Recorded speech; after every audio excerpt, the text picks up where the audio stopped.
We're at Dallas Airport. We're going to be here for ever.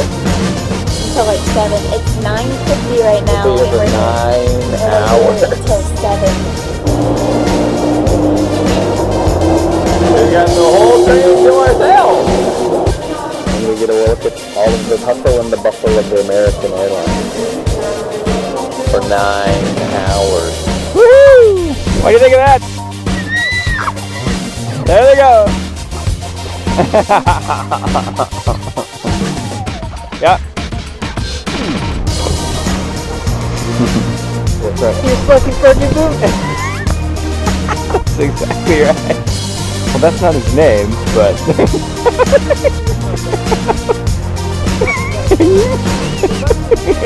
Combustion man, that's right. Oh, success! We got the two biggest guys, the guys who weigh the most on the littlest boats. Sure.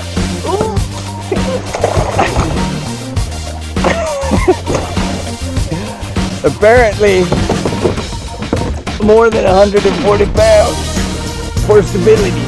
Here. Yeah, neat place, huh? Not like home.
So the waves are fighting left and right.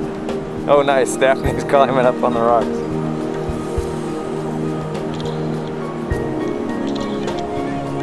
Oh, they're gonna get big. They're getting really big. Oh, jeez. Dang!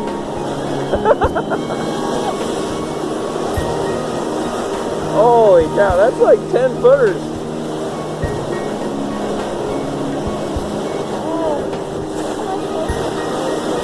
Well, there's a seal!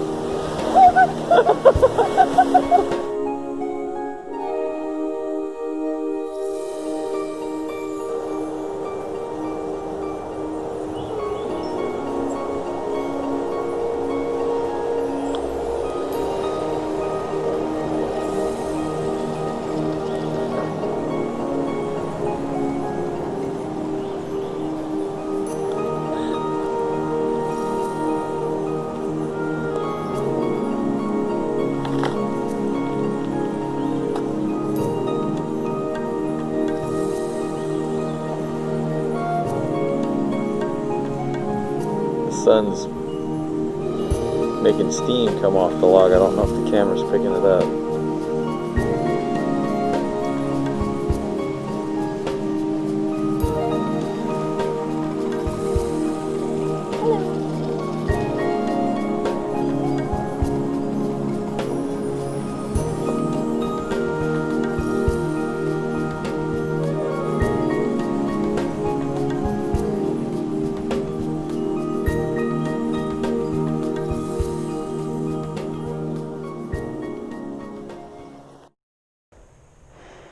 So we picked her up from the mechanic today, and just to speed up the process, the mechanic can handle and do things a lot quicker than my dad or I can to make sure. So the mechanic has put in new points and checked all of the fittings here and checked all the cylinders.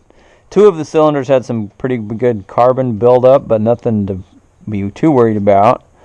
And the rest of all 6 were really good, right, Dad? Yeah, they the 2 bad ones were still in the mid-80s percentage. Yeah, so the mechanic says that if you give it a good drive, it should blow out a lot of the carbon. And we got a new battery. Dad put on new belts, and we've got power steering, power brakes, and we just had the coolant flushed and replaced, of course, and then the transmission, same thing. New oil change. Did the mechanic do the oil? I did. You did the oil. Okay, cool. Sweet.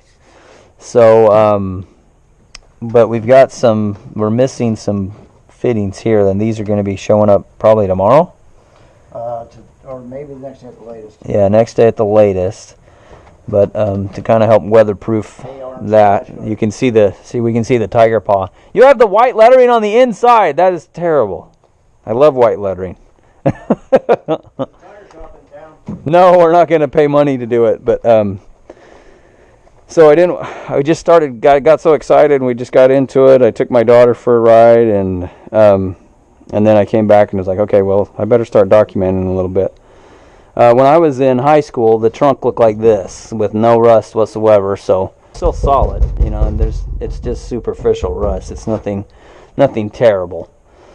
But so I pulled out the old weather stripping. We got some new ones right here. Driving back to Tennessee, it's going to be a bit of a mess, and I'm sure we're going to hit rain. So we're going to work on cleaning this out. This was complete. There was none of this. This part looked just like, just like this. And when there's nothing, you didn't think anything was under that. But when I pulled the old, which was still nice and foamy, and it was very, very flexible, no cracks. But when I pulled it out, this is the stuff that we're finding under it. So we got to clean all this out. And once we clean this out, it's just dirt. And yeah, so we're gonna suck all this out. These are pine needles, and that was underneath the weather stripping. That was, when we lifted the trunk, you couldn't see any of that dirt. So, we got some clear coat issues here that we'll take care of someday, hopefully soon, but not until we get back to Tennessee. So it's pretty slick. When I was in high school, this paper was still here. So over the years, it's gone away. But driving it was awesome. It felt just like I remember it. There was a lot more creaks and rattles and stuff than I remember, but as we rode, those seemed to go away. Now that I've driven it probably about 40 miles since picking it up from the mechanic, and it's done. The more we drive it, the better it sounds. Oh, I forgot to tell you the vacuum hose. We did have to replace this hose right here. After getting it from the mechanic, everything was fine, but we took it to get the transmission and the radiator flushed out and replaced, and when we brought it back, there was this sound, and I was like, there's a vacuum line that's something's wrong. So we thought it was this one, and that goes to the old distributor to advance the timing, and we replaced that, and we still had the sound, and then luckily Dad figured out that it was this one underneath. So let's see if I can get it. Yeah, this one here that's going into the intake manifold, and we replaced that, and now we're good to go. No sounds. So if that's the last vacuum line we have to fix, that will be a big blessing. But vacuum lines and fuel lines tend to go bad over the years, so we'll see what happens. And right now everything's covered, and I'll show you how awesome it is on a different video when I uncover it.